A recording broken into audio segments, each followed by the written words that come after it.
Confederacy, the Ottawa, Potawatomi, and Ojibwe. The Lenape also inhabited these lands at the time of the written treaties. We also acknowledge the Indigenous people who traveled these lands before the written treaties. Today, Chatham-Kent neighbors the Lenape at El Napawi, Lakawit, also called Delaware Nation at Moraviantown, and the unceded territory of Bakajwanong, Walpole Island First Nation. Chatham-Kent continues to be home to diverse First Nation, Métis, and Inuit peoples. Chatham-Kent is covered by Treaty 2, the Detroit Treaty of 1790, Treaty 7, Sombre Township Treaty of 1796, and Treaty 25, Longwoods Treaty of 1822. We also recognize that this region is subject to earlier wampum agreements, like the two-row wampum and the dish with one spoon wampum. As beneficiaries of these treaties, we recognize our responsibilities, including our collective responsibilities to the land and water. Please be seated.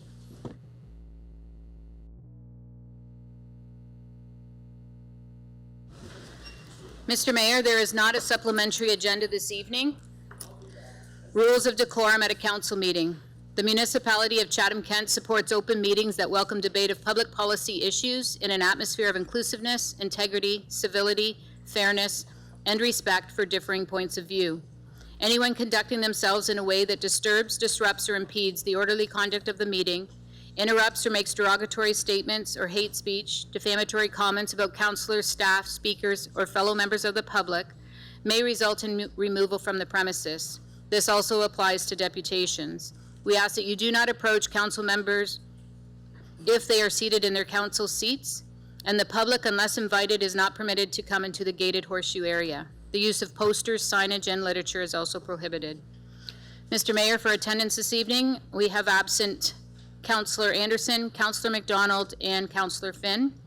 And I just want to make note to everyone that Cogeco is having some issues with their streaming, but they are recording this meeting and it will be shown after the fact. So just in case people are trying to watch by streaming or are texting council members.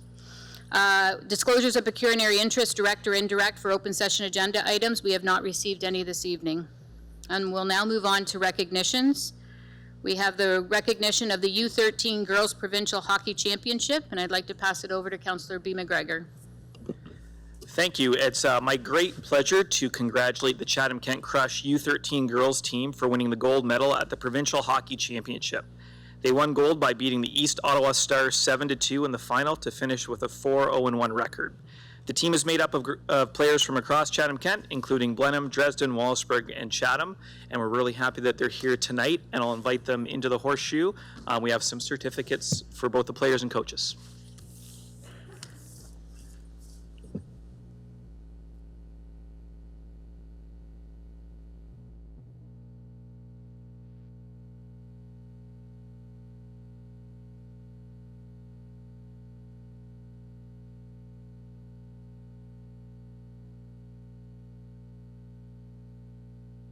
Girls, you can go right around kind of in the horseshoe all the way around.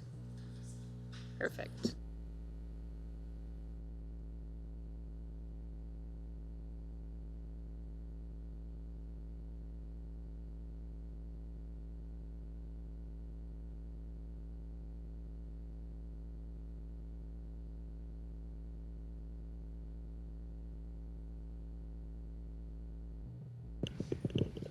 There we go.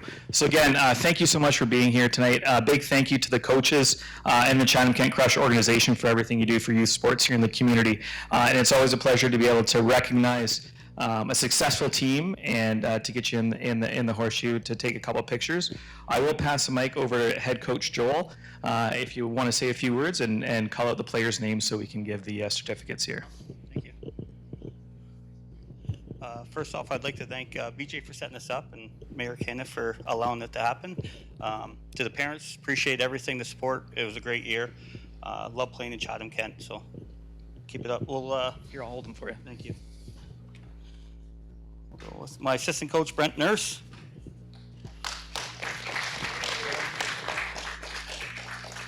Other assistant coach, Lisa Laprise.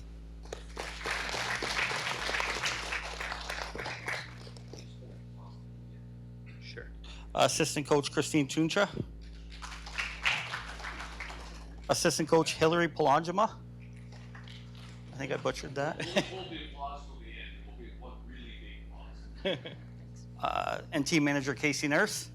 Where's Casey? Casey, thank you.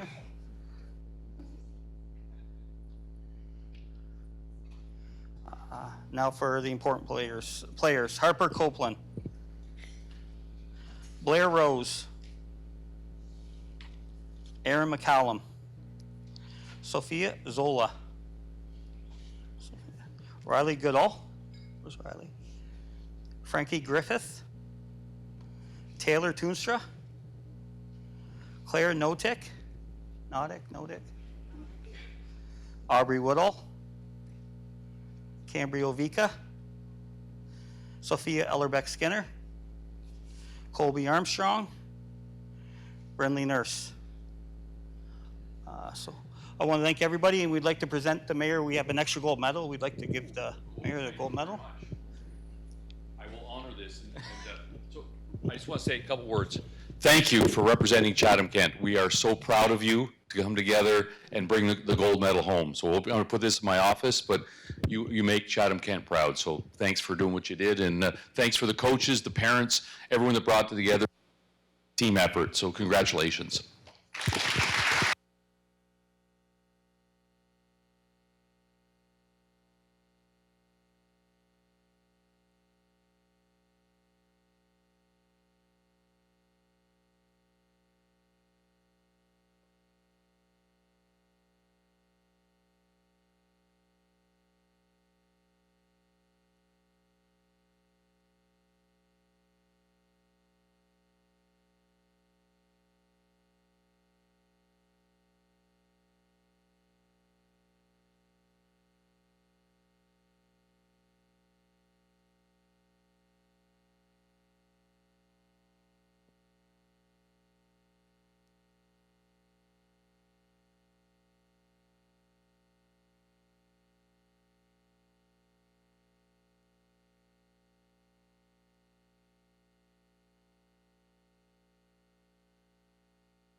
Mr. Mayor, if you want to stay there, I'll just announce the next one.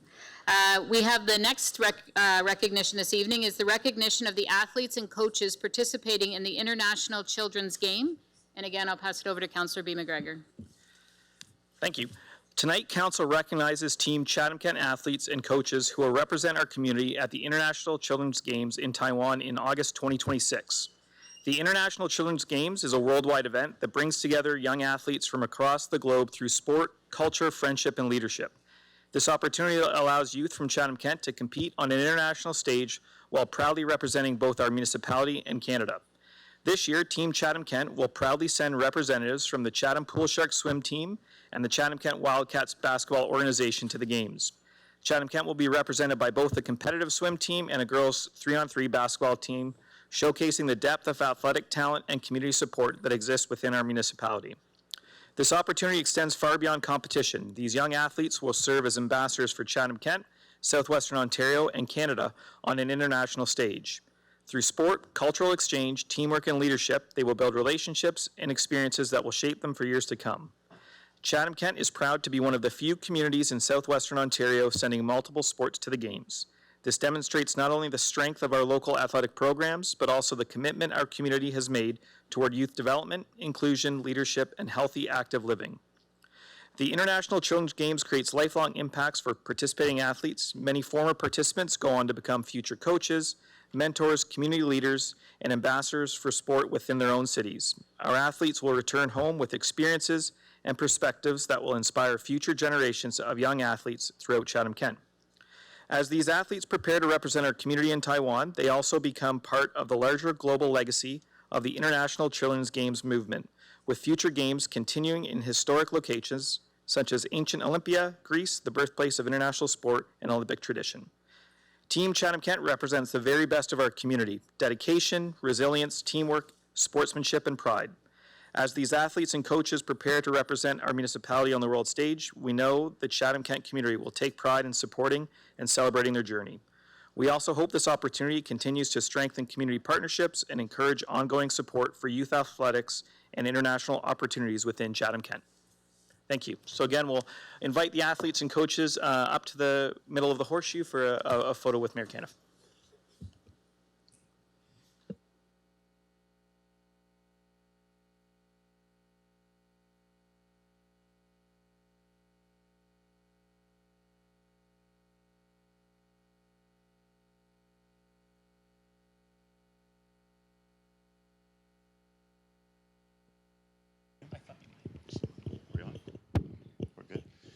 I'd just like to acknowledge the athletes, the lovely young ladies from the Chatham-Kent Wildcats, and of course our swimmers from the Chatham Pool Sharks, and the opportunity that the City of Chatham and Chatham-Kent Municipality has given us to participate at the International Children's Games taking place in Taiwan. It is a fantastic opportunity, as was previously stated in the rundown. But for these kids in this community, this is the first time. And I've been privileged to take a group of swimmers in the past to Athens, to Scotland, to Australia, and to Finland. And this year, it's my privilege as the first-year head coach of the Chatham Pool Sharks to lead the group and take them to Taiwan. And it's a double pleasure to have a fantastic group of the basketball team from the Chatham-Kent Wildcats participate and join with the swim team as a group representing Chatham and Chatham-Kent. And truthfully, a lot of this would not be possible without the efforts of our very own mayor. So as a group, as a team, we would like to applaud our mayor for all his efforts and support. So thank you very much.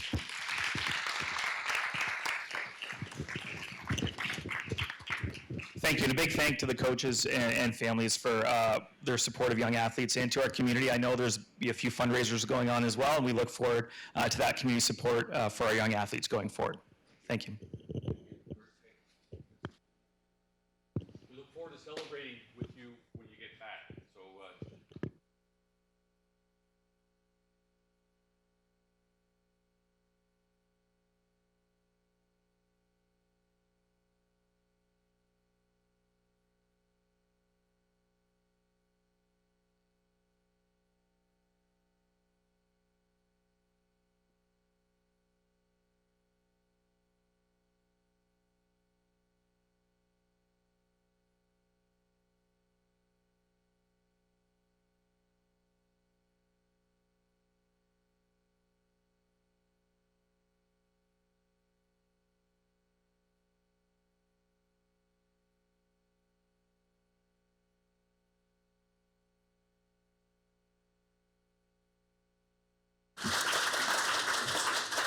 And the third recognition this evening is the recognition of the Wallaceburg Concert Band 10th anniversary, and I'll pass it over to Councillor Hall.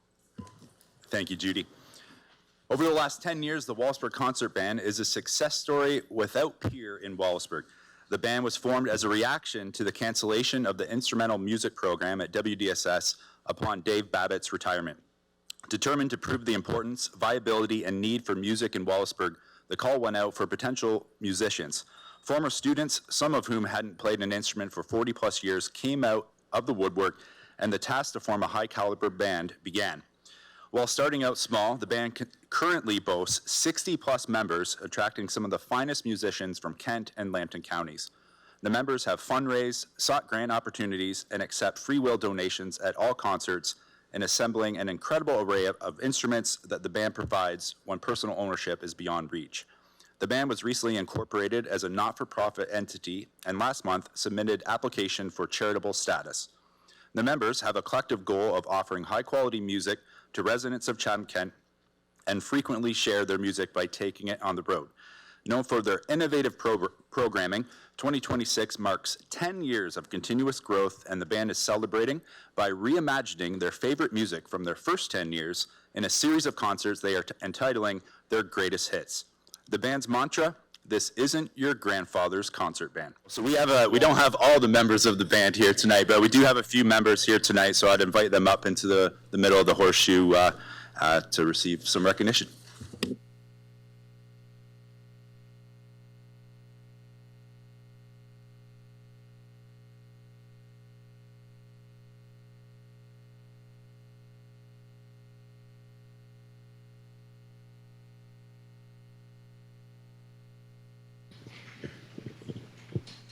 So I'd like to invite Dave Babbitt, who's the leader of this group, to introduce who is here tonight and say a few words.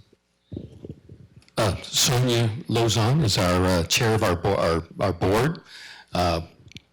Sarah Anderson, Sarah Reeves, I keep going to her maiden name, Sarah Reeves, and John McFadden, who, by the way, was just recently inducted in the Buglers Hall of Fame down in the U.S. In the same category with Chuck Mangione, by the way, in the same class. So, yeah, that's us. Awesome. Let's hear it for the Wellsburg Concert Band. Thanks, Dave.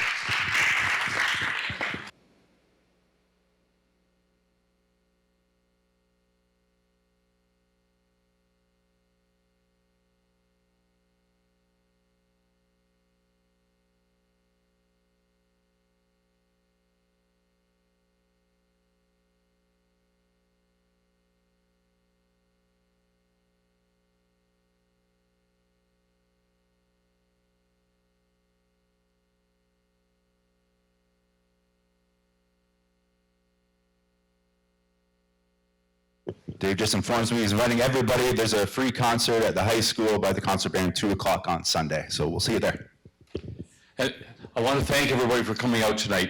Tonight is about celebrating all the amazing people that make a difference in our community, our athletes, our musicians, our artists. We try and recognize every council meeting somebody that makes a difference in our community.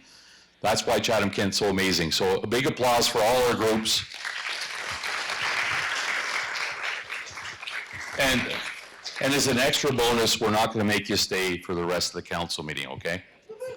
So we'll take a minute, let everybody that wants to head out, go celebrate, go check out all the great things in Chatham-Kent, and we'll continue the meeting once you get out. Thanks.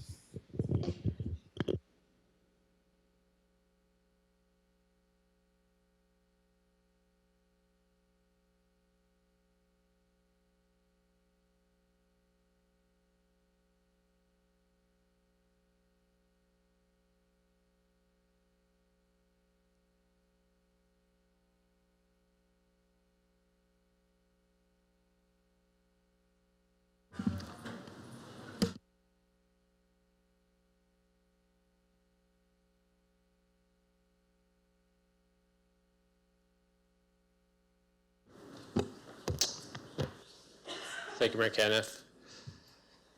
So the process to be followed for each application tonight will be as follows. 1, the clerk will announce each item and indicate if written submissions have been received.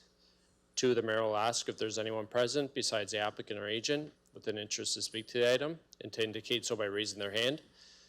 3, if anyone is present to speak to an item, administration will have a presentation. 4, interested individuals will then be asked to address council from this podium. 5, the applicant will be given the opportunity to address council from this podium. Council may ask questions of each presenter and the applicant. Administration may comment based on discussions that occurred. And then 8, council will decide what action it wishes to take with regards to each item. If there's no one present from the public who wishes to speak to the item, there will be no presentation by administration. For residents to stay informed, council decisions will be posted on the municipal website. Anyone who made a deputation will receive a notice of decision. All others must request a notice of decision in writing to the municipal clerk. Thank you. 12A, applications for zoning bylaw amendment, J. Weaver Holdings, Inc., 9877 and 9879 Longwoods Road, Community of Chatham Township, North Kent. Mr. Mayor, there are no conflict of interest, and I received no deputations with regards to this report.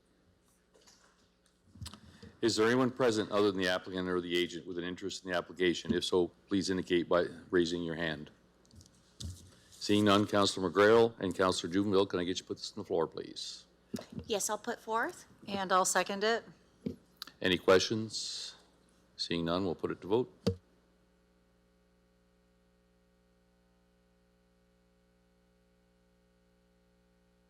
All votes are in. Motion passes 15-0.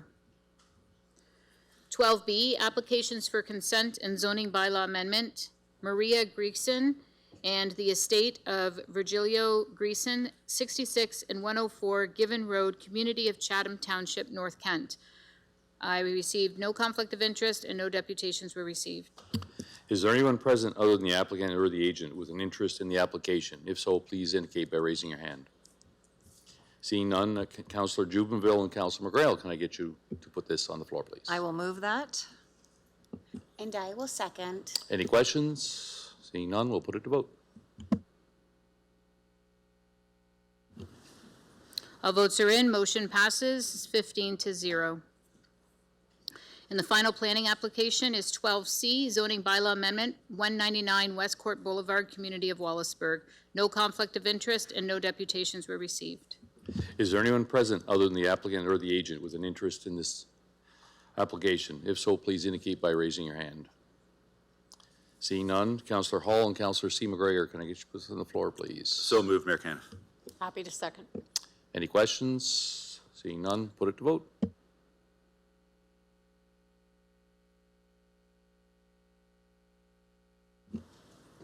All votes are in, motion passes 15-0. That might have been the quickest planning meeting ever. Mr. Mayor, with regards to deputations for open current agenda items, we had one that was emailed today out to council at noon. It was with regards to item 15E, the recommendations of the Drainage Board regarding Gowrie Drain and Pump Works. It was received by Diana and Mike Rhoda. It was an email only. Those are the only deputations. And now we'll move on to consent agenda. The following reports have been pulled for discussion, and they are 15D, the Drainage Board recommendations from its meeting held on May 11th, pulled by Councillor Jubenville. Item 16A, the RFP award contract R26-209, 199 West Court Affordable Housing Build, pulled by Councillor Hall, Councillor C. McGregor, and Councillor Story. Item 17A, the proposed Planning Act amendments by Bill 98, Building Homes and Improving Transportation Infrastructure Act 2026, pulled by Councillor Story. Item 18A, the Chatham-Kent Events and Bring Your Own legislation, pulled by Councillor Crew and Councillor Doyle. Item 18B, the motion of Councillor Doyle regarding waiving privilege for legal advice on 50 Indian Creek Road, Chatham, pulled by the clerk. Item 19A, Chatham-Kent Accessibility Advisory Committee 2025 to 2026 Accessibility Report, pulled by Councillor Story. And item 19B, the motion of Councillor Sakachi regarding the Blenheim Stormwater Master Plan Community Input, pulled by Councillor Sakachi. Therefore, the remaining reports are to be voted on by one motion, and those reports are 15A, B, C, E, 20A. Councillor Bondi and Councillor Thompson, can I just move the consent agenda, please? So moved. And seconded. Any questions? Seeing none, we'll put it to vote.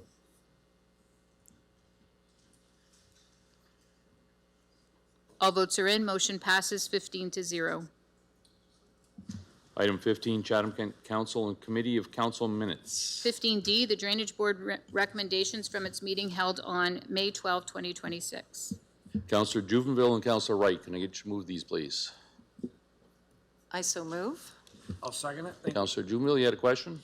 Yes, regarding 15D, number 5, the Gowrie and Drain and Pump Work report. The residents that will be affected by this, it's a new culvert that's being put in, and they're very concerned about it because it's, I think she said it's 10 feet from their water well, and they're wondering if there can be any provisions put in the report to protect their water well, because obviously it's their only source of water.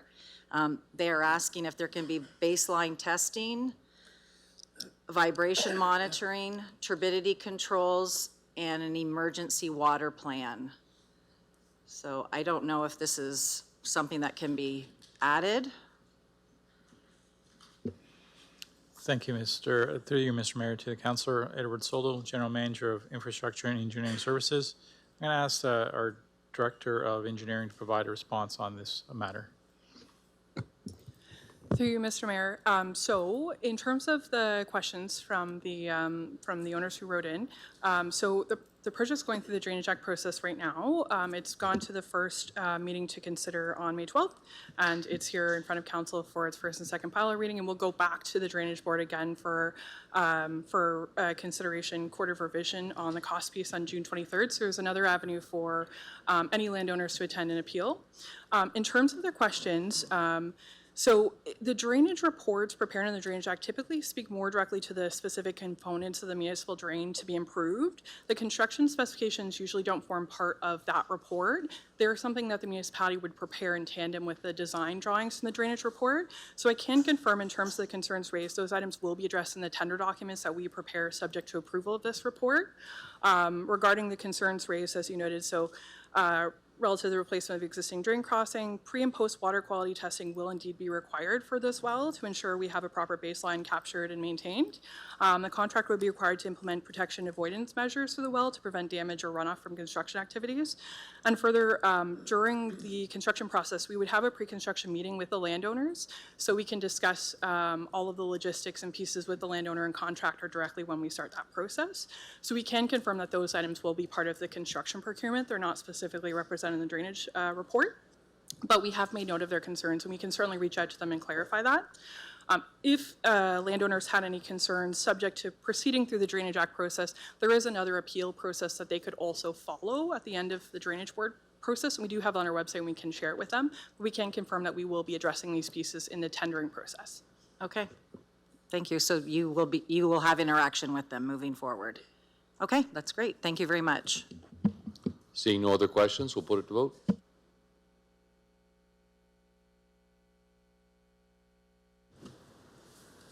All votes are in. Motion passes 15-0. Item 16, tender awards. 16A, RFP Award Contract R26-209, 199 West Court Affordable Housing Build.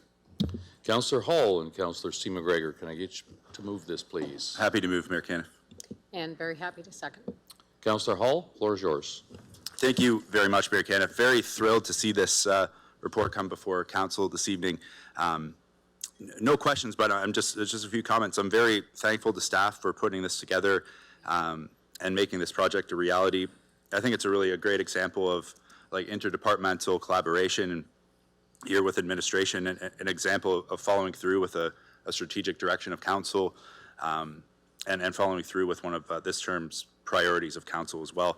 Also thankful to council for supporting this project along the way. I know it's been a couple years in the making, so thank you to everyone for supporting this. I think it's not only great news for Wallaceburg, and really excited to get shovels in the ground and see shovels in the ground, but this is great news for all of Chatham-Kent as well. So thank you. Councillor C. McGregor, followed by Councillor Story. Thank you. Ditto to what Councillor Hall said. Again, I'd like to thank council for the support over the last couple of years as this has come forward, and to staff and for the work bringing it forward and finding us funding to go towards this. And it is a very good thing for our community in Wallaceburg, and again for all of Chatham-Kent. We look at the numbers and in the report listing the numbers of people on the waiting list, and there is definite need for this, and I'm happy to see that this is coming to fruition in our community. So thank you very much. Councillor Story. Thank you, Mr. Chair. I had a couple of questions, but I did want to say I really was happy to see this report. It's wonderful news, and I'm also really happy to see there are multiple options in this unit for units with multiple bedrooms. I think that's a need that we often have. There are limited numbers with multiple bedrooms that are more inclusive of families, so that's a great option in this site to create more stable options for our residents. And I also was happy to see the Federation of Canadian Municipalities. We've secured a grant from them, and I wanted to thank staff for securing almost $20 million in grants for this project. That is really good news as well. Just a few of the additional financial questions I had, because I know we've been talking about loans that we're securing over the last couple of meetings. Is there any cumulative dollar limit, in the Municipal Act or otherwise, about municipalities accessing loans, either per year or per application period? Or is it is it an unlimited ceiling for us to be able to do that? Thank you, Mr. Brown. Steve Brown, acting, or thank you, Mr. Mayor. Steve Brown, acting CFO. So the province limits municipalities' debt payments to 25% of its own source revenues. So for Chatham-Kent, for context, this would mean about $900 million in debt outstanding if it was 20-year debt at 5%. So there is a limit, but it is fairly substantial. Great, thank you. So we're well away from that. Excuse me, is the Ontario Infrastructure and Lands Corporation the same as Infrastructure Ontario? Is it the same entity, or is that just a fancier name for it? Thank you, Mr. Mayor. So that is correct. One is the legal name where the other is the operating name. Thank you. The $658,000 contract amendment costs, is that, I'm not sure what the amendment reference is, or if that's just the terminology we use when we have a third-party consultant joining us to make sure the project progresses as proposed. Thank you. Through you, Mr. Mayor. So that's correct. It's a contract amendment because Barry Bryan Associates is the consultant that we've already engaged for the detail design phase. So they've completed the detail design and supported the tendering process. We paid approximately $900,000 to the consultant for that design phase, development of the construction documents, and assistance during the procurement phase. This contract amendment is the additional fees to undertake contract administration and inspections during the construction phase of work. Great, thank you. And just two final questions. In item 7, it says any necessary investment plans. That's a new term to me. Could someone explain just what that refers to in this context? Thank you. Thank you, Mr. Mayor. Ray Harper, Director of Municipal Housing and Property Development, and thank you for the question. As part of this funding, we were required to submit an investment plan. So what is proposed use of that fund, as well as the reporting on the use of those funds as once they are spent. So that's what this is for, and that fund those funding will flow through the Ontario Transfer Payment System. So this would provide the administration the approvals to submit those plans and for the reporting. So it's referring to the grant? That's the plan? Sorry, Yeah, I'm not quite clear. that's for the Building Faster Fund. Okay, thank you. And then number 8 says certain capital works. Is that just a general boilerplate language?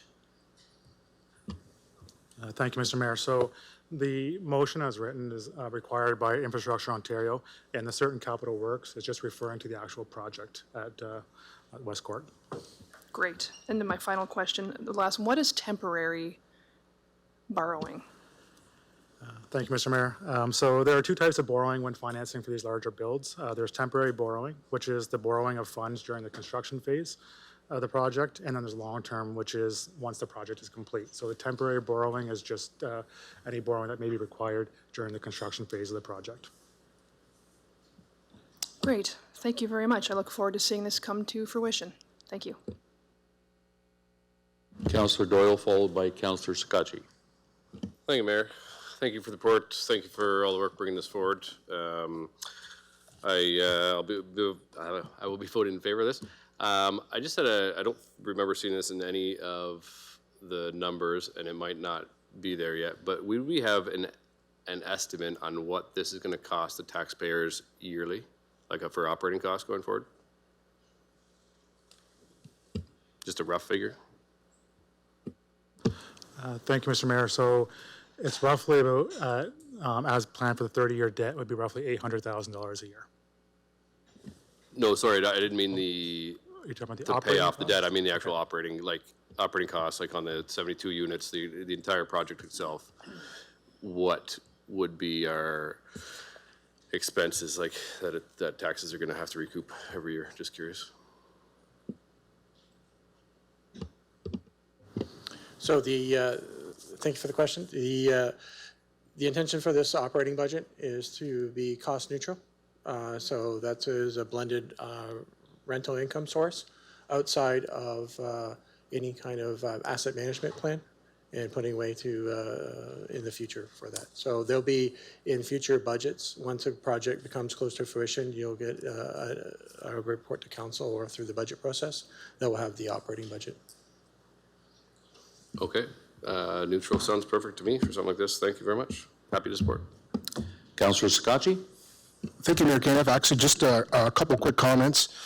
Ray, I know you're usually up here facing the chin music a lot because sometimes there's a lot of challenges when we're talking about new builds in the municipality. I just wanted to really publicly thank you and your team. I don't think a lot of the average person realizes how much money you've actually secured for the municipality having shovel-ready projects, and I think this is the importance of it. We all know that the term is coming to an end. I don't know how many more times you're going to be coming in front of council, but it's just for myself and on behalf of my community, I just want to thank you for your hard work in securing tens of millions of dollars in funding to help those who need a helping hand up. So thank you for all you do. Any final comments from the mover or seconder? Excellent. Well, this is fantastic news for the community, and thanks again for everything that administration has done and how we've come together collectively to make it happen. So with that, we'll put it to vote.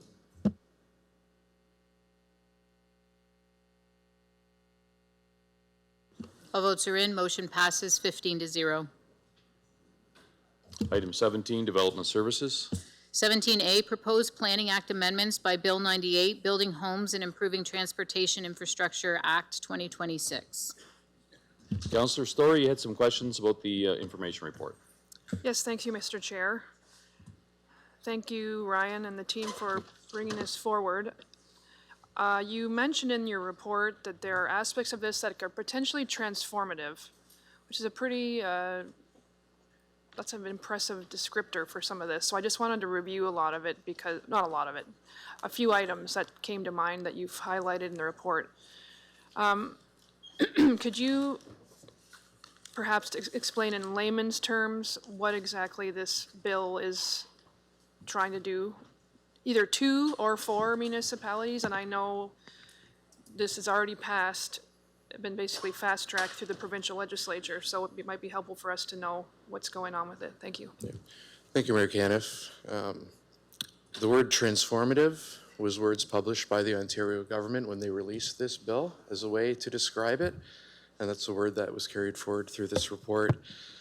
So since this current Ontario government was elected first in 2018, there have been several years where the government, through the Minister of Municipal Affairs and Housing, has typically prepared a spring and a fall omnibus bill, which is a bill entered into government that amends, they've amended anywhere from probably 4 to about 10 different pieces of legislation in Ontario. They typically contain quite a lot of amendments to legislation, and they're typically reviewed and passed fairly quickly through the legislator in Toronto.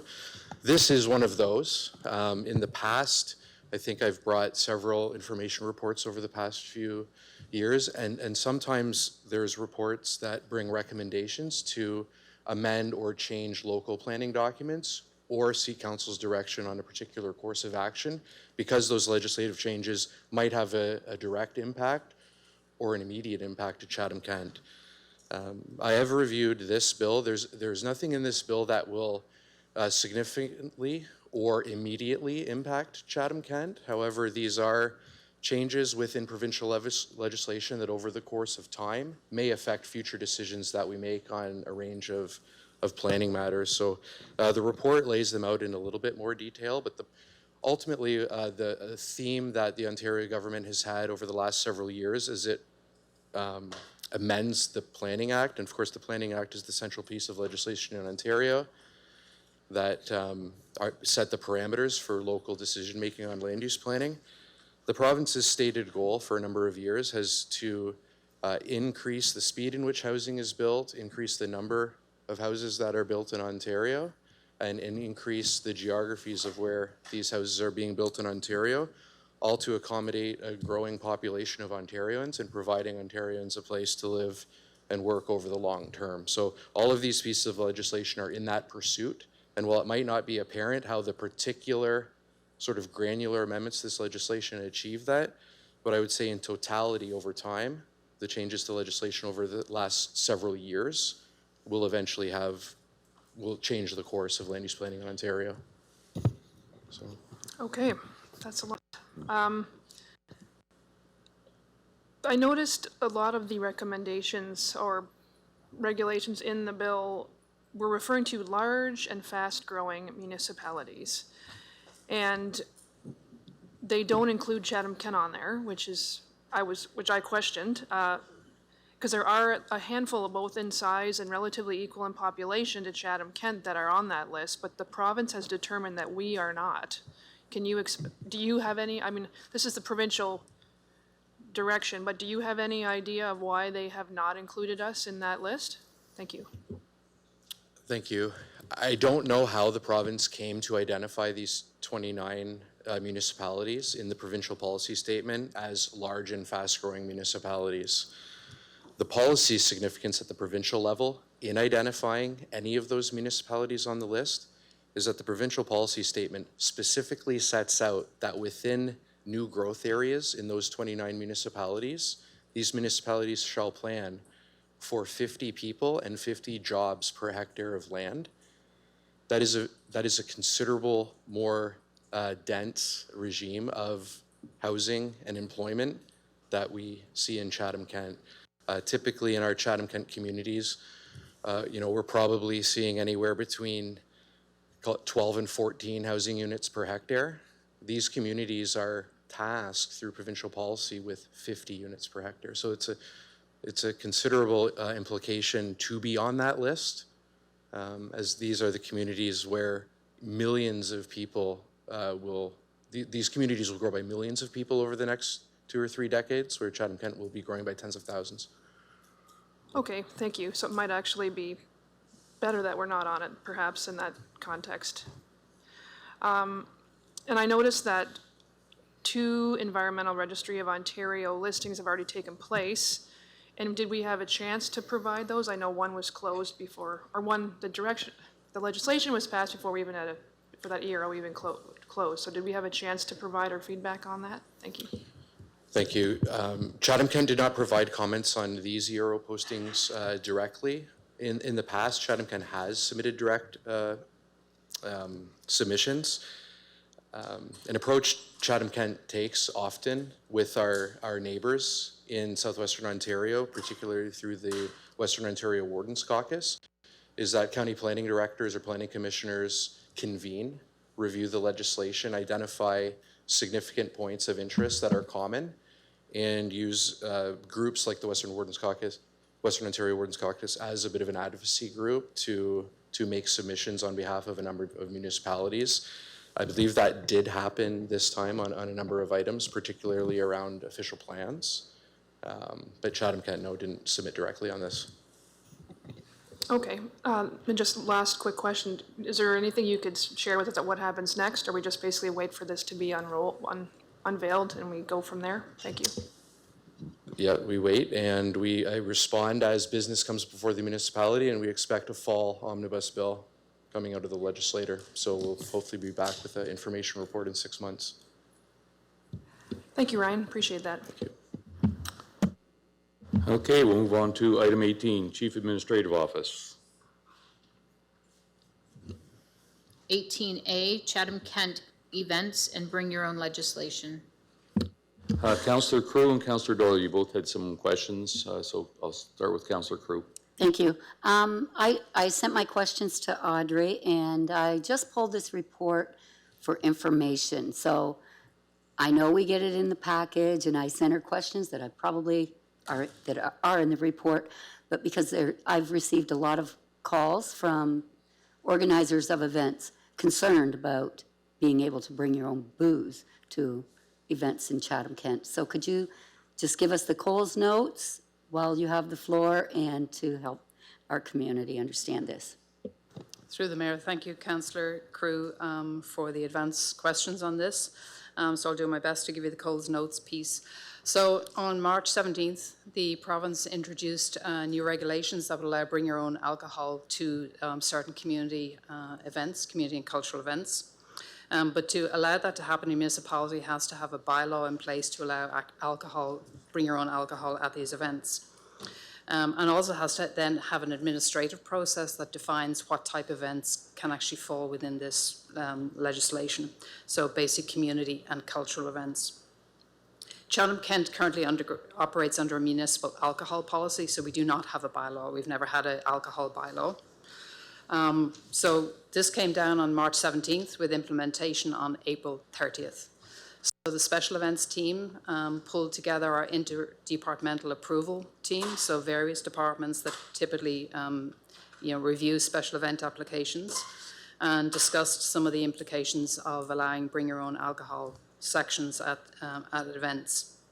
A number of concerns were raised around security, around liability for the actual event organizers, around insurance implications, around monitoring alcohol consumption as well at events, and then broader public safety concerns. So that was really the feedback from event organizers across Chatham-Kent. At the same time, then, we also consulted with other municipalities to see what stance they were taking and what they were doing, and everyone appeared to be in the same boat. Like, nobody was really jumping on this as something that the community was coming forward and asking for.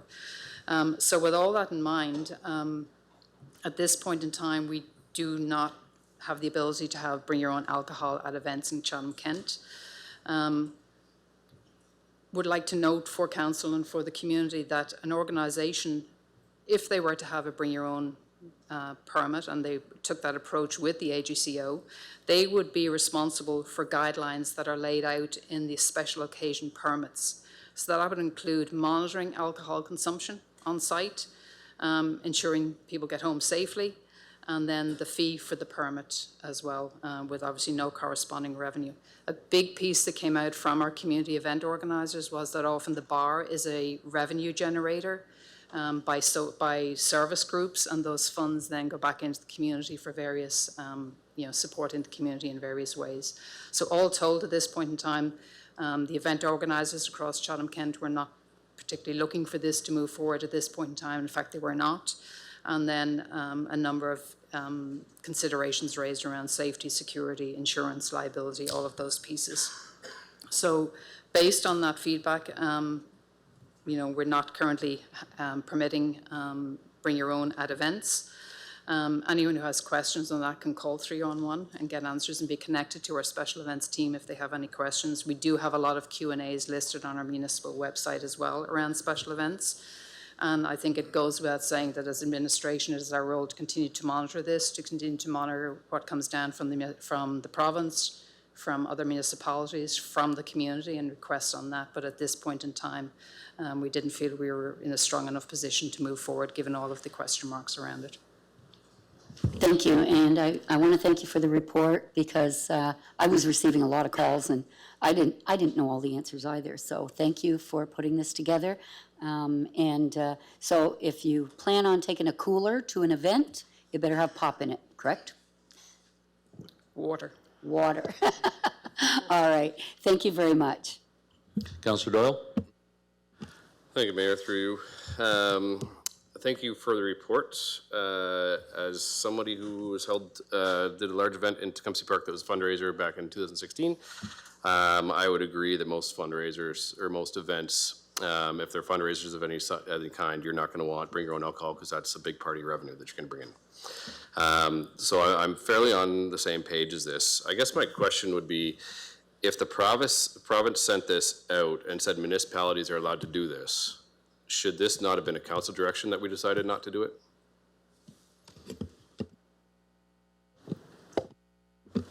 Thank you, Mr. Mayor. Dave Taylor, Deputy CAO. So one of the reasons we put the information report on the agenda was exactly so that council could give us direction. So we were careful in the language. It's just that administration is not recommending this to council, but council absolutely could bring a notice of motion, ask us to prepare a bylaw. So we're just trying to convey what the current law is, that until a bylaw is passed, there's not bring your own alcohol permitted. I think a lot of people are confused by that because, of course, we saw news stories that suggested, oh, this is a thing in Ontario. It's not clear. It's a thing in Ontario if council chooses to pass a bylaw. But absolutely, councillor, you could choose to bring a notice of motion, or any other councillor could. We were just articulating the kind of state of the law in the report, and then also that administration doesn't recommend it for the reasons in the report, as Ms. Hansel outlined, but council absolutely could choose to. Okay, I guess I was just confused because we got an email when this all happened, and it said, at this time, Chatham-Kent does not have a bring your own bylaw and is not participating in this program, and therefore no events within Chatham-Kent will allow bring your own alcohol. So we got told right off the bat that we're not participating. It didn't give us an option in the email. If you would like to go through with this, somebody's gonna need to bring a bylaw thing ahead. We were told we're not doing this, and then the information report again kind of tells us we're not doing this. It doesn't say it's actually your choice and you have an option to do it. We recommend not doing it, and it would probably pass. And that's not what this is about. This is about council is supposed to be steering the ship. And if we're getting told we're not doing something that we do have the ability to do, it doesn't seem like we're steering the ship. That's my issue. And again, I would probably not vote in favor of this because most event organizers aren't gonna want this, but it's just the optics of it, again. That's what this, and now this is 2 meetings in a row that this is coming up. So just curious on why it didn't come around a different way. Thank you, Mr. Mayor. Yeah, so the message that was sent to council, certainly maybe we could have added another sentence in there, but the message was explaining like it's not permitted now because no bylaw has been passed. This is the first time it's come to the floor. As Ms. Ansel indicated, it was only a couple months ago that the province passed this, but certainly take that feedback in terms of communications. We can look back on the way we wrote things, the way we wrote this report. We did try to reflect the report that it's not administration's recommendation, and it was as an information report, but understand your concern there, council, on the way that it was communicated. But just for 100% clarification, council can absolutely direct otherwise. Right, and I agree to that. The way it's worded, again, that extra sentence that says we have the option is the huge optics here. And again, we probably would have voted it down. It's just council's direction should be what we do. Thank you. Okay, we'll move on to the next item. Madam Clerk. 18B, motion of Councillor Doyle regarding waiving privilege for legal advice on 50 Indian Creek Road, Chatham.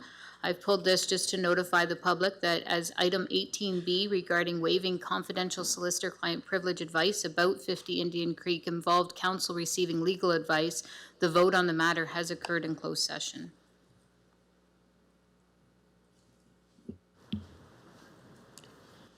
Item 19, Infrastructure and Engineering Services. 19A, the Chatham-Kent Accessibility Advisory Committee 2025 to 2026 Accessibility Report. Councillor Story, you had some questions or comments? Yes, thank you, Mr. Chair. I just wanted to flag this report because this is a huge amount of work for staff and also feedback from our Accessibility Advisory Committee. And I wanted to give a shout out to the municipal staff who spend a lot of time with our Accessibility Advisory Committee. That's probably not a comprehensive list, but the folks that really dedicate a lot of time to us in person. It's really appreciated, especially Jan Metcalf, Ian Clark, Alan Sassville, Jeff Hagan, Robert Pollack, and Jacqueline Gruska. They've really done an amazing job with us, and I just wanted to thank them personally tonight. I will be talking about the committee on June 22nd. The members, our volunteer members of our committee, because that's when we'll be doing our Accessibility Advisory Award, so make sure you tune in that night. And I also wanted to, since the next council meeting is after this, May 31st to June 2nd, so this timing is all very helpful. May 31st to June 2nd is National Accessibility Week, where we celebrate and promote the valuable contributions and leadership of persons with disabilities in Canada. And we'll be celebrating that June 1st at the Civic Center at noon, and all are welcome to join us for that. I hope we have another announcement related to accessibility that same day. And just to reinforce, and I know that we know this, I've mentioned this around the horseshoe before, but the AODA, which is the legislation that governs what we do as municipalities in relation to accessibility, is over 20 years old and has not been updated in literally more than 2 decades. And accessibility advocates around Ontario have been pushing for this for a really long time. This act is in dire need of modernization. And so I want to encourage us as council to take a strong stand to really encourage the best practices of accessibility, because the AODA is the baseline. It is like the least we can do to meet accessibility requirements. And I know we take this seriously at Chatham-Kent, and I want to just encourage us to continue doing that and continue to encourage our provincial counterparts to modernize that legislation. It is long overdue, but I just want to thank the staff who prepared this and the investment in time, resources, and funds towards the elimination of barriers to create a community that is barrier-free and benefits all residents and visitors to Chatham-Kent. Thank you, Mayor Caniff. We'll go on to the next item. 19B, the motion of Councillor Sakachi regarding Blenheim Stormwater Master Plan community input. Councillor Scotchy, go ahead. Yes, be it resolved that staff provide a method for community input and communication options for current areas facing drainage challenges. Councillor Thompson, can I get you to second this, please? Love to. Councillor Scotchy, go ahead. Thank you, Mayor Caniff. I know that there's been conversations with staff in regards to, stormwater management in the Blenheim area. Unfortunately, we are facing some significant challenges in some neighborhoods. I did provide the clerk's office with a picture just to bring up a picture so you can kind of see the catastrophic flooding that's transpiring. So this is somebody's backyard in a very nice subdivision in Blenheim that's experiencing significant challenges. And just had a couple quick questions to staff, particularly IES, to talk about kind of the complexities of the issues and what the stormwater master plan will bring. And I just wanted to say the reason why I was bringing this forward, even though that I know that this is coming soon, this process takes a very long time, and any community input that we can get ahead of time is beneficial for when we're talking about staff and the consultants to look at, methods to try to resolve some of these legacy and challenging issues.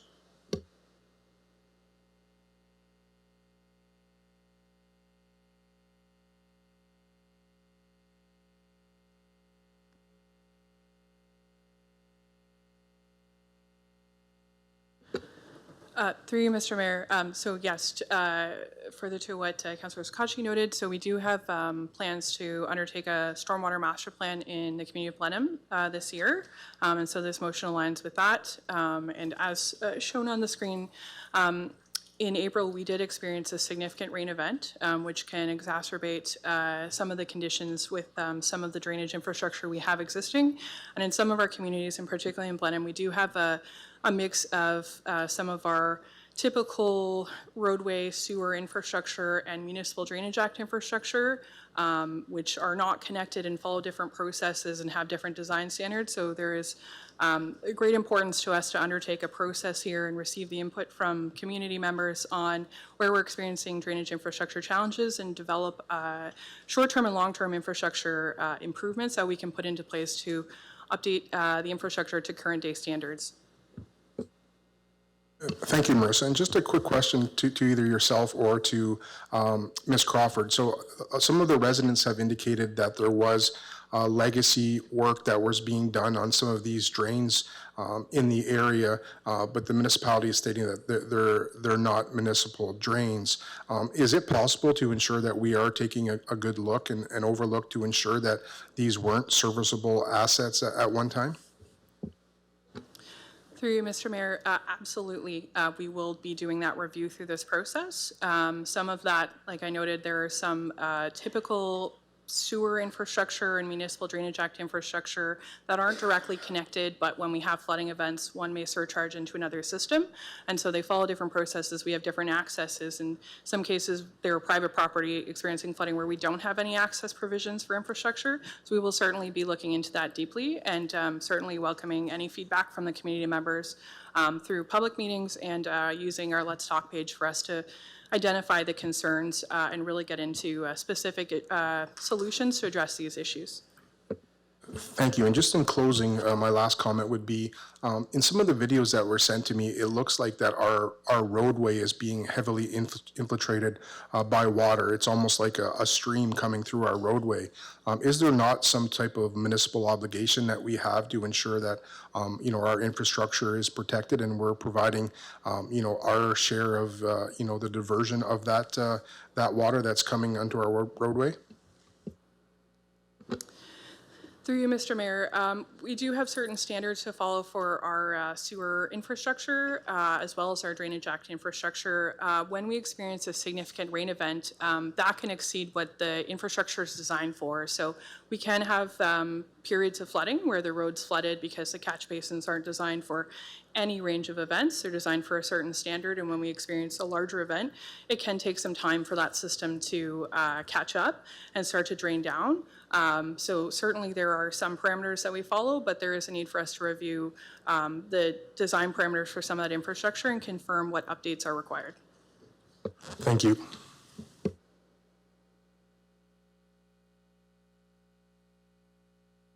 Councillor Harrigan. I just wanted to express support for this motion as a councillor representing a ward that has undertaken kind of a stormwater master plan and is now starting to see some of the projects coming through and the benefit that it's having. We've certainly had a better spring this spring because of some recent work that's happened in Tilbury with the master plan. And also through my colleague here to encourage the community to remember it's a marathon, not a sprint on the stormwater side, but the more we can engage community members, certainly the better the master plan will be. So very happy to support this across all of our communities. Seeing no other questions, we'll put it to vote.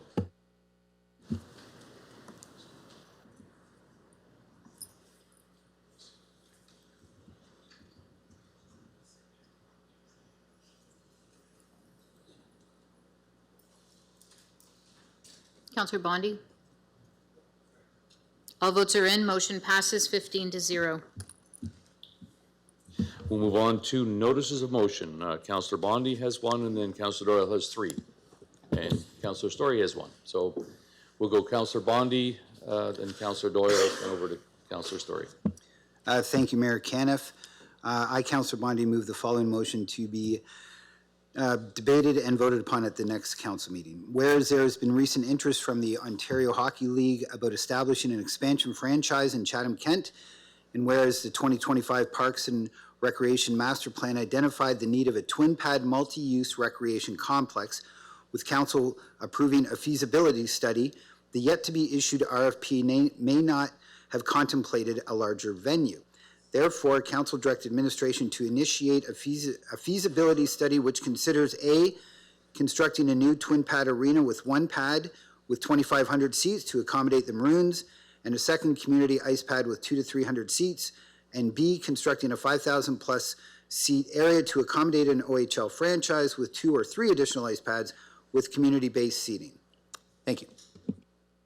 Councillor Doyle, go ahead. Thank you, Mayor. I, Councillor Ryan Doyle, will hereby bring this forward to the following meeting, at the next meeting for discussion and voting. Whereas the municipality has seen a massive increase in individuals living with addictions in the recent years, whereas the need to help these individuals is at an all-time high with little to no help on the horizon from upper levels of government. Therefore, council direct administration to investigate a possible location to be used as a treatment and recovery center, including currently municipally owned properties. The treatment and recovery center would possibly include, but not be limited to, a section that is leased to and operated by CKHA for a phase 2 withdrawal management program, providing they are responsive to the idea. A section that is possibly leased to and operated by a recovery home that has a 6 to 12 month program. A section that is possibly leased to and operated by a company that will operate a supportive housing section that will be specifically for sober living individuals that have completed their 6-month program through the treatment and recovery home in the building. This section could also be run by a recovery home. Furthermore, administration inquired to see if there's any interest from the private sector to own and or operate a treatment and recovery center at the possible chosen location. Furthermore, administration will bring back a report including the following, as well as any other recommendations that might be considered for a treatment and recovery center. The interest that CKHA has in operating the phase 2 withdrawal management program with the option of the municipality to fund it until the province possibly takes over funding it.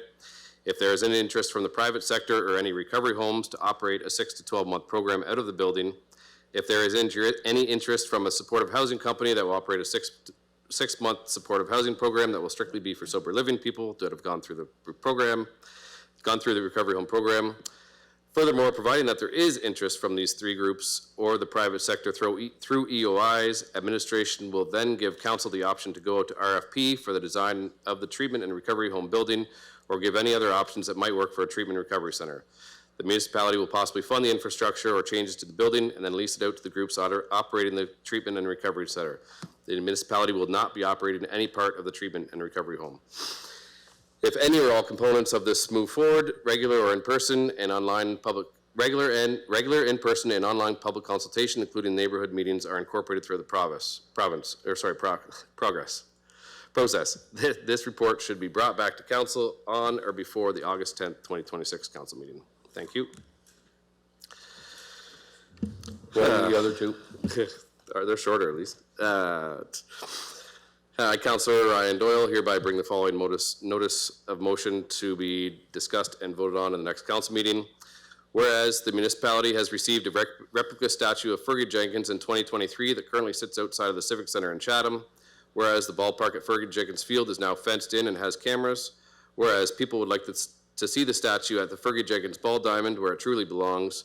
Therefore, council direct administration to move the Fergie Jenkins statue to the Fergie Jenkins Ball Diamond in Chatham inside the fenced-in area to an agreed-upon location with the Barnstormers no later than July 31st, 2026. Furthermore, administration will bring back a report outlining the rough cost to move the statue to the park at the June 22nd, 2026 council meeting. And last, I, Councillor Ryan Doyle, will bring the following motion for voting and discussion at the next council meeting. Whereas council during the last term moved to a new type of agenda procedure where all items not pulled by any councillors are passed in one vote called the consent agenda. Whereas reading the agenda and pulling reports are one of the requirements of the councillor's role. Whereas another role councillors have is to make motions as a way to bring change or finding out information that will make improvements to our municipality. Whereas some constituents also vote councillors in office thinking that they will be able to help them reduce our taxes. Therefore, be it resolved, the council direct administration to bring a report back by the September 14th, 2026 council meeting with a report showing the following. List each councillor and mayor out and show how many total items each councillor and mayor has pulled from the agenda's items this term, how many motions they have made, how many successful motions they have made, how many motions during budget discussions they have made, and how many successful motions during budget discussions they have made. Furthermore, council directs administration to continue to bring these reports back in the last couple of months of each council term moving forward. Thank you. Councillor Story. Thank you, Mr. Chair. I, Councillor Allison Story, hereby bring forward the following notice of motion for discussion and voting at the June 8th, 2026 council meeting. Whereas the Province of Ontario's Environmental Registry of Ontario, also known as the ERO, is a key approval tool for the public to comment and share their thoughts on various proposals that could affect our quality of life, including how it could affect the environment. Whereas it's important for council and the residents of Chatham-Kent to know when ERO proposals that impact Chatham-Kent as a whole or specific communities within Chatham-Kent are posted so they are aware of what's happening in their communities and can provide their feedback. Therefore, in the interest of transparency and communication with the public and accountability in decision-making, the municipality do the following. 1, post all ERO postings on the municipal website and standard placement in local media where the municipality of Chatham-Kent or an agency or arm's-length entity of the municipality is an applicant or project partner of an applicant. 2, post a web link and short high-level summary of any ERO postings on the municipal website where the municipality of Chatham-Kent may be directly impacted. 3, bring forward an information report to council at least 30 days in advance of an application being submitted to the ERO by the organizations referred to in item 1, including details of the application, as well as the dates of public consultation if available at that time. If dates are not available at that time, bring forward an information report to council with public consultation dates as soon as possible or as available. 4, once the province has provided an update and or decision on an ERO application for applicants referred to in item 1, a web link to that information and a high-level summary is posted on the municipal website. Implementation would begin starting August 1st, 2026. Administration bring a report to council with an estimate for cost of standard placement in local media by the July 9th, 2026 council meeting. Thank you. Closed session reports, Councillor Hall and Councillor Harrigan. Can I just move them, please? Thank you, Mayor Kenneth. Confidentiality in closed session meetings. Closed session meetings of council are held to discuss sensitive matters such as legal issues, personnel matters, or property negotiations. These sessions are governed by strict confidentiality to protect the interests of the municipality and individuals involved. Council members and staff are legally and ethically bound to maintain discretion, and any disclosure of information discussed in closed session may result in penalties or legal consequences. Closed session report from Monday, May 25th, 2026. Council received information on the following items. Information explicitly supplied in confidence to the municipality or local board by Canada, a province or territory, or a crown agency, or any of them with regard to 199 Westcourt Boulevard Affordable Housing Build, Section 239-2H of the Municipal Act. Council provided direction on the following items. Advice that is subject to solicitor-client privilege with regard to waiving privilege regarding legal advice for 50 Indian Creek Road, West Chatham, Section 239-2F of the Municipal Act, and labor relations or employee negotiations with regard to bargaining authority for ONA RBG and Unifor RBG, Section 239-2D of the Municipal Act, and the following items were postponed to a future meeting. Labor relations or employee negotiations with regard to bargaining authority for fire, Section 239-2D of the Municipal Act, and litigation and advice that is subject to solicitor-client privilege with regard to Ontario Land Tribunal 135 Seminon Ave, Chatham, Section 239-2E and F of the Municipal Act. And I so move, Mayor Kenneth. And so seconded. Any questions? Seeing none, we'll put it to vote.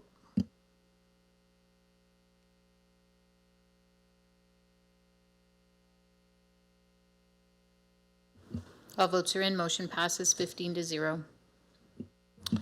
Councillor Jumonville, for communication items, you wanted to talk about 4B and 4D. Floor is yours. Thank you, Mayor Caniff. Both of these are resolutions. One's brought from Bruce Mines, and the other one is from Prince Edward County. There's actually a third one, but they put it forward before the legislation passed on Bill 97, which just passed in April last month with royal assent. And basically, it's to take away the FOI, public access to FOIs, and especially with cabinet ministers and whatnot. So these two resolutions are asking for the repeal of provisions regarding provincial FOIs and reinstate requirements for compliance with the FIPA, which is, I forget what that stands for, but it's for the Freedom of Information and Protection of Privacy Act. So I would like to support both of these resolutions. I join in with these two councils with concerns regarding these amendments and their impact on transparency and public access to information. We must always allow for public to have access to information conducted by all three levels of government. When we stifle access from residents and prevent them from accessing information, it creates a barrier between government and the people they serve and represent. So I would like to support both of these if council agrees. Councillor Doyle, you wanted to second that? Yes, please. Okay. Any other comments about those? For any questions? No, I was just putting my hand up to second. I fully support supporting those resolutions, yeah. Okay. Any questions about those? Seeing none, we'll put them to vote.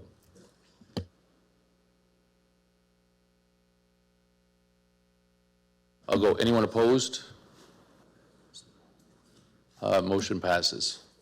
Councillor Jumonville, Councillor Wright, can I get you to move the rest of the communication items, please? I so move. I'll second it, thank you. Anyone opposed? Motion carries. Non-agenda business. Councillor C. McGregor, followed by Councillor Story. Thank you, and through the mayor. I just wanted to bring attention to the dragon boat races that will be taking place in Wallaceburg on June 6th, as it is before our next meeting. It is a wonderful start to the season on the waterway in the community of Wallaceburg, and it'll be a big day. I believe our farmers market opens the same day down in the community, so it'll be a big day in the town.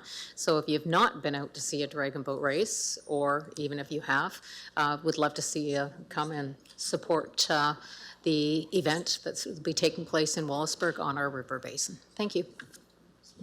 Councillor Story? Thank you, Mayor Caniff. I have 2 or 3 quick announcements and then a question for staff. First of all, I just wanted to congratulate the John McGregor Secondary School Concert Band, who recently won gold at Music Fest Canada Nationals, which is one of the highest honors in the country for young musicians and also North America's largest band competition. And thanks to educator Curtis Clark, who built this JMSS music program from the ground up just 3 years ago, and now they are national gold standard performers. So I hope we might see them in the council horseshoe the next couple of months. I wanted to just do a quick reminder that the CK Senior of the Year nominations open on June 1st and run till June 30th. We'll be sending out a media release about how to submit your nominations, but you can do so through the Let's Talk Chatham-Kent website, as well as at our service centers. And that'll be announced on September 16th at the Aging Well Conference at Hidden Hills Golf Club. Second announcement, the Art Space public meeting is held this Wednesday, May 27th from 5:30 to 7 p.m. at Studio 1 at the Chatham Cultural Center. All are welcome there. After that public meeting, there will be a survey to gather public input that'll be released after the in-person session. And if you're not able to attend in person, there will be a recording of the slide presentation that'll also be posted to Let's Talk Chatham-Kent, and the public will be invited to review the presentation prior to completing the survey. That's just a recommendation, so you have a little more information about that. And we'll be sharing that information at this horseshoe as well, so just wanted to flag that this Wednesday. And then my question is, at our last council meeting, I did ask the question about the waste energy change in scope. And I actually haven't heard back about that yet. It's really important that the public knows about this, that the proposal that went to council and that certain stakeholder groups that conditionally endorsed this in front of council was for about 1/3 of the size. That is what is posted on the Environmental Registry of Ontario. And I would really like to hear a response to why did that size go from 370,000 tones to 900,000 tones? That's almost a tripling of the size. And then my position is that this is an entirely different project than from what council approved. So can anyone provide a response on that tonight? Thank you. Yeah, thank you, Mr. Mayor. Darren Galworth, General Manager, Chatham-Kent Public Utilities Commission. So I did review Mr. Quinton's report on April 27th, where he stated 350,000 tons per year. In response to that, I have emailed out to RWDI, who is doing the permitting to the MECP, to figure out why it says 900,000 tons per year. So they have not responded back to me. I just asked on Friday. So once I do get that information, I will forward that on. Thanks, Darren. So no one from our staff or Greenfield filled out that application? Thank you. No, we have hired RWDI to do the application filling out to the MECP. Okay, is that typical? Yes, for projects like this, yes. Okay. Would you be able to send that out as soon as you hear a response? Because the concern is that if that's the accurate number, the public needs to know about it, because the public, as I'm hoping to encourage the public tonight, the ERO closes on June 4th. And if that's the proposal that we are putting forward, that is not what council approved. My position is that is not what council approved, and we need to have that come back to council for review. And I would encourage folks to look at that site and comment on it. Thank you. Councillor Sakachi, followed by Councillor Hall. Thank you. Just a quick question to Mr. Soldo. Sorry, Edward, for putting you on the spot on this one, but it's not a really significant question. The Vision Zero framework that we passed regarding like the road safety action plan, traffic calming and those things, if somebody's looking to see kind of the steps that the municipality has already taken, and, the future steps that might arise, is there a way that you can just briefly kind of summarize what the best way for an individual is to look at what we're trying to do from a safety perspective to create a zero vision framework? Through you, Mr. Mayor, Marissa Mascari, Director of Engineering. So we do have a website where we have started to populate some of the educational information and steps on our Vision Zero framework. So residents can navigate to that website to get some of the information on there and see our road safety action plan. As we continue to build that out, we will be adding some additional web pages on some of the traffic calming measures we've installed and processes. So there is some information online. There will be some more coming. And if residents have questions in the meantime, they can certainly reach out through our CK311 channels for more information on specific concerns or questions for initiatives in their communities. Thank you. Councillor Hall, followed by Councillor Doyle. Thank you, Mayor Caniff. Just wanted to recognize the Wallaceburg District Secondary School Drama Club, who have made history recently at the National Theatre School Drama Festival. So after earning outstanding production at both the local district festival and the South Regional Festival, the cast and the crew of The Way Home have become the first group in the 80-year history of the NTS Drama Festival to represent WDSS at the provincial showcase. So their production opened up the festival back on May 20th at York University in Toronto. The play itself is called The Way Home. It was written by WDSS Indigenous graduation coach Tyler White in collaboration with the students as well. The story honors Tyler's grandfather, who was an Ojibwe man from Walpole Island, who escaped the Mohawk Institute Residential School age 13, and the students worked closely with Tyler throughout the writing and the workshop process as well. So just wanted to send a huge congratulations to our drama club at WDSS. Thank you. Councillor Doyle. Thank you, Mayor. I believe this one would be for Mr. Soldo. And sorry for not giving you a heads up about this. I've had a couple constituents ask me about the lights on Grand Ave East in Chatham. I guess they went up, they got taken back down, and I think they're back up now. So they were curious on how that process went or what happened there. Thank you. Thank you, through the mayor to the councillor. We put the lights up last year, and then through the final inspection, we found some deficiencies. We asked the contractor then to remedy those deficiencies. So now they're back up, and they should be initiated shortly, if they're not already. Okay, awesome. So that didn't cost us any extra money? There was more of a... No. Perfect. Awesome. Thank you very much. Councillor Juneville. Thank you, Mayor Caniff. I have two questions. I just want to tag on to Councillor Story. So I just want confirmation so I understand when we apply or when we put notice on the ERO site, does that yes or no have to be council direction, or can it be done without council's input? Thank you, Mr. Mayor. Dave Taylor, Deputy CAO. So those permits are necessary requirements of a council approval given. And so we, from staff's perspective, the idea of moving forward with those applications, they're part of an ongoing project. Of course, had council not endorsed a go, no-go decision, those would have been withdrawn. But they were necessary permits that was communicated along the way. So from staff's perspective, those were permits that were necessary towards the project. Council ultimately approved, so we had the authority to move forward with those.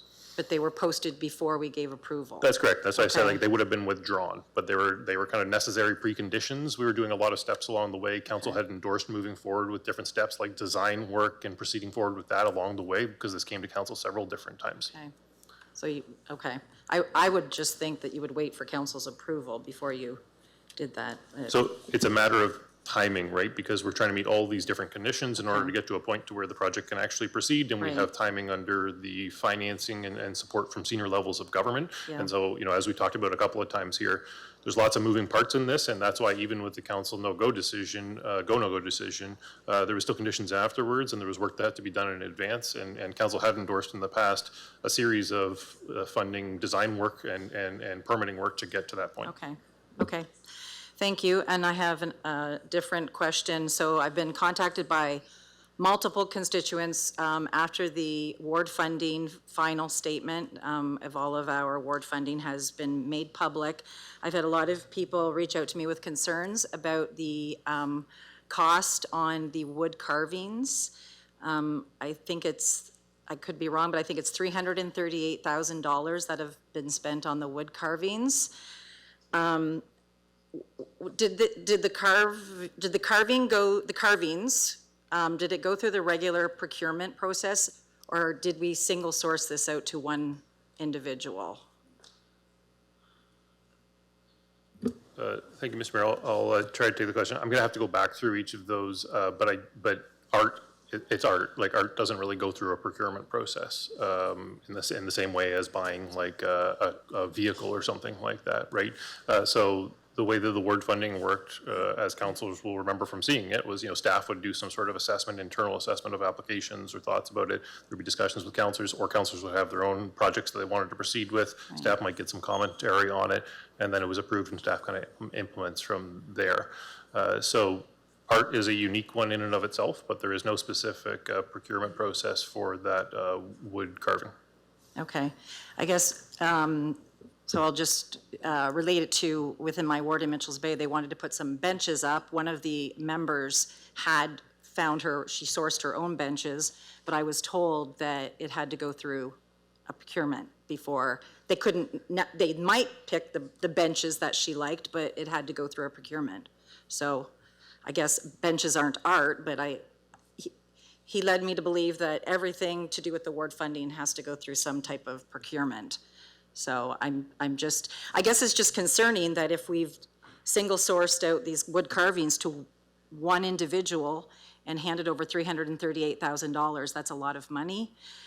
The other concern is I have had conversations with two other professionals in the industry, and I don't know, I'm just going by what I have been told by these two different professionals, and they are questioning the value that has been allocated to some of the structure, the carvings. They're indicating that they potentially might not be worth what they are said to be worth. So I'm wondering, where's the check and balances? Is there cross-references? Is there receipts submitted for these sculptures to know that we are paying what they're actually worth? How is that, how do we know, let's say a carving is being sold to us for $50,000. How do we know that that carving is worth $50,000? Is there so there's no tender, we just, like, how does this work?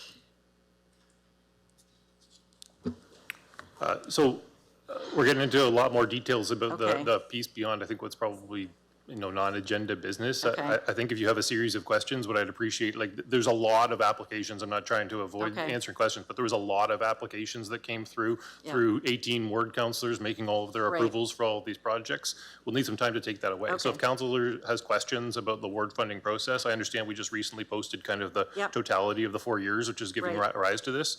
I'd just appreciate if we could have a series of those questions. Council staff can then go back through all the records and try to get you answers. Okay, I'd appreciate that. The reason I brought it forward, because I was asked, because it was posted and multiple people came to me with these questions and concerns, so I'm putting that forward. So if you could follow up and let us know the answers, that would be greatly appreciated. Thank you. Councillor Bondi? Excuse me, thank you, Mayor Caniff. I have a question about the digester, but on this wood carving thing, did I hear one person got like $338,000 for wood carvings? Must be awfully skilled. I'm gonna have to sharpen my chainsaw skills. But on that, does that include like, nobody here may know the answer to this, but I assume these things are on platforms and they're maintained. Is that all part of like what this guy sells us? He doesn't put them on dirt, obviously. Like, I'm just curious, is there more costs coming? Not that I'm that interested, but like, is that the final cost? The $338,000, is that it? Like, is that like, does he maintain these over, say 5 years, or, and is the platform included? Because that can be expensive, it's concrete, right? So again, Councillor, I'll have to take this away in order to work with this team to get some questions. If you have any particular questions about it that you've heard or that you want to ask, if you could send those along to us, we can work with the team. And try I will, I get Sorry, that. just to clarify on that one, yes, that price includes the cement pads. There's a number of things, the transportation, the wood itself, they're using top-notch wood. Anyway, a It's number all of in. things, but it's all in, Okay, yes. great. There's engineering costs as well on a number of them as well, that we as the municipality, in order to put them up, need to make sure that it's going to be safe to do that. So there's engineering, it's an all-in cost. Okay, great. Now, back to the digester. So what I'm understanding is we approved a digester for 300,000, I'm going to say tons because I can't pronounce the metric way of saying the same word with two M's or two N's.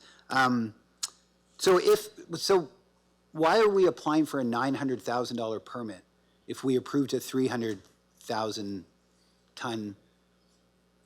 You know, like if we approve a 2,000 seat arena, well, you're not going to build a 6,000 seat arena. So how does that, like, it just doesn't seem to make sense, right?